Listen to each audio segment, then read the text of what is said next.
Hello friends, मैं फिर से हाजिर हूँ आपके लिए हिंदी साहित्य के कुछ महत्वपूर्ण क्वेश्चन लेकर। पहली वीडियो आपके लिए बना दी गई है हिंदी साहित्य की, वो शायद आपने देख भी ली होगी और आपको पसंद भी आई होगी। तो मैं उसी का दूसरा पार्ट आपको यहाँ पर लेकर आया हूँ और इसमें भी लगभग आपके लिए 30 क्वेश्चन रखे गए हैं जो कि बेहतरीन रहने वाले हैं। ठीक है, तो बने रहिएगा वीडियो के एंड तक। चलिए पहला क्वेश्चन शुरू करते हैं। तो मैं वहीं से शुरू कर रहा हूँ। ठीक है, वो 30 क्वेश्चन हो गए थे, तो 30 के बाद से फिर से स्टार्ट कर रहा हूँ। तो आपको प्रश्न नंबर 31 ही दिखेगा। तो इसमें क्वेश्चन है कि कवि कालिदास की अभिज्ञान शकुंतलम का हिंदी अनुवाद किसने किया। ठीक है, अब ये इसमें क्वेश्चन बन गया कालिदास जी ने अभिज्ञान शकुंतलम लिखा है। ठीक है, इससे क्वेश्चन बन गया। और इसका हिंदी अनुवाद किसने किया है, तो वो किया है राजा लक्ष्मण सिंह ने। ये क्वेश्चन काफ़ी बार पूछा जा चुका है और ये बहुत ज़्यादा इंपॉर्टेंट क्वेश्चन है। ठीक है, यूपीएसआई में कई बार पूछा जा चुका है ये वाला क्वेश्चन कि अभिज्ञान शकुंतलम तो कालिदास जी ने लिखा है और इसका हिंदी अनुवाद राजा लक्ष्मण सिंह ने किया है। चलिए नेक्स्ट क्वेश्चन है कि पद्य साहित्य को कितने भागों में बांटा गया है। तो इन्हें बांटा गया है 15 भागों में। ठीक है, पद्य साहित्य को। नेक्स्ट क्वेश्चन है कवि नरेंद्र शर्मा ने राष्ट्रपिता महात्मा गांधी के निधन से प्रभावित होकर कौन सी रचना की। तो ये की थी रक्त चंदन की रचना। ठीक है, रक्त चंदन किसने की थी, नरेंद्र शर्मा ने। और किसके लिए की थी, किसके निधन पर की थी, तो वो की थी महात्मा गांधी।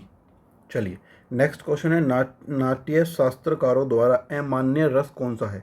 तो विभत्स रस। ठीक है, विभत्स रस को नाट्य शास्त्रकारों के द्वारा अमान्य घोषित किया हुआ है। चलिए नेक्स्ट क्वेश्चन है काव्य शास्त्र का प्राचीनतम नाम क्या है। तो इसका प्राचीनतम नाम है अलंकार शास्त्र। ठीक है, काव्य शास्त्र का। नेक्स्ट क्वेश्चन है रीति संप्रदाय के संस्थापक कौन थे। तो राइट आंसर है आचार्य बामन। ठीक है, रीति संप्रदाय।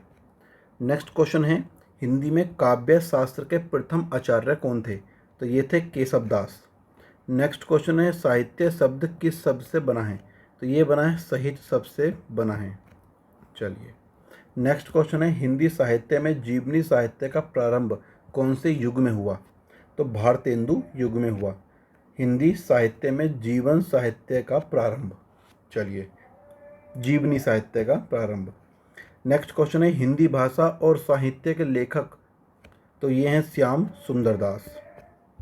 ठीक है, चलिए नेक्स्ट क्वेश्चन है मनुष्य एक सामाजिक प्राणी है, यह किसने कहा। तो ये कहा अरस्तु ने। भाषा किसे कहते हैं। तो भाषा की परिभाषा है मनुष्य अपने मानसिक विचारों की अभिव्यक्ति के लिए जिस माध्यम का प्रयोग करता है वह भाषा कहलाती है।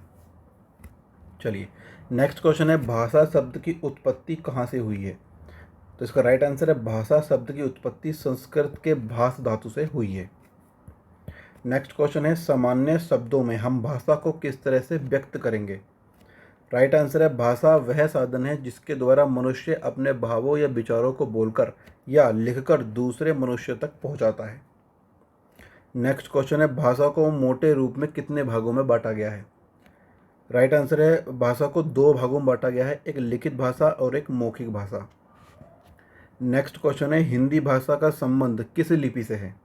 तो देवनागरी लिपि से। चलिए नेक्स्ट क्वेश्चन है बोलने वालों की संख्या की दृष्टि से हिंदी का विश्व में कौन सा स्थान है। तो तीसरा। ठीक है, पहले पर कौन सी है इंग्लिश, दूसरे पर कौन सी है मैंड्रिन भाषा जो कि चीन की है और तीसरी अपनी है जो कि हिंदी। चलिए 48 क्वेश्चन है सूरदास के काव्य किस भाषा में लिखे हैं। तो ये लिखे हैं ब्रज भाषा में। ये क्वेश्चन बहुत ज़्यादा इम्पोर्टेंट हो जाता है। ठीक है, नेक्स्ट क्वेश्चन है संविधान के किस अनुच्छेद में कहा गया कि संघ की राजभाषा हिंदी और लिपि देवनागरी होगी। तो 343वें अनुच्छेद में। ठीक है, 343 से लेकर 351 और भाग 17। ठीक है, भाग 17 में है ये उसमें संविधान के, और 343 से लेकर 351 के अंतर्गत ये आते हैं। और 343 में कहा गया कि संघ की राजभाषा हिंदी और लिपि देवनागरी लिपि होगी। नेक्स्ट क्वेश्चन है हिंदी शब्द की व्युत्पत्ति कहाँ से हुई। तो सिंधु से। ठीक है, सिंधु का क्या खेल था कि सिंधु को वो सिंधु नहीं बोल पाते थे, जो वहाँ के आर्यंस जो लोग थे वो सिंधु को सिंधु ना बोलकर सिंधु बोलते थे। तो सिंधु को करते करते करते वो हिंद आ गया, उसका नाम बदलकर हिंद हो गया। और धीरे धीरे धीरे ऐसे ही करते करते उसे हिंदू कर दिया गया लोगों को वहाँ के, और बोलने वालों को हिंदी भाषी बोल दिया गया। चलिए नेक्स्ट क्वेश्चन है, वर्तमान हिंदी का प्रचलित रूप कौन सा है? तो ये खड़ी बोली। जिन ध्वनियों के संयोग से शब्दों का निर्माण होता है उन्हें क्या कहते हैं? तो उन्हें कहते हैं वर्ण। स्वरों की संख्या कितनी मानी गई है? 11। ठीक है, कहीं कहीं आपको 13 मिलेगी, पर लेकिन रियल जो है वो 11 ही हैं। हम एक तो ये और एक ये, ठीक है, ये दोनों अयोग वाहक होते हैं, तो इन्हें हम स्वर के अंदर गिन भी लेते हैं, कभी कभी नहीं गिनते। आपको नॉर्मल पूछा जाए कि स्वरों की संख्या कितनी, तो 11 ही राइट आंसर होगा। हिंदी मानक वर्ण माला में कुल कितने वर्ण हैं? तो 52। ठीक है, 52। चलिए नेक्स्ट क्वेश्चन है, अंतस्थ व्यंजनों की संख्या कितनी है? तो अंतस्थ व्यंजन है 4। कौन कौन से हैं? या, रा, ला और बा। ठीक है, ये 4 हैं अंतस्थ व्यंजन। हिंदी वर्णमाला को कितने भागों में विभक्त किया गया है? तो 2 भागों में विभक्त किया गया है। कौन कौन से? स्वर और व्यंजन। हिंदी वर्णमाला में स्पर्श व्यंजनों की संख्या कितनी है? तो कितनी है? 25 है।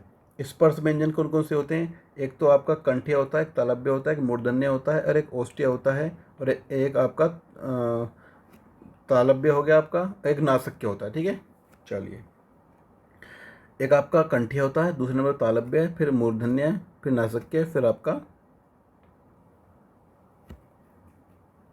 चलिए नेक्स्ट क्वेश्चन है, मात्रा के आधार पर हिंदी स्वरों के 2 भेद कौन से हैं?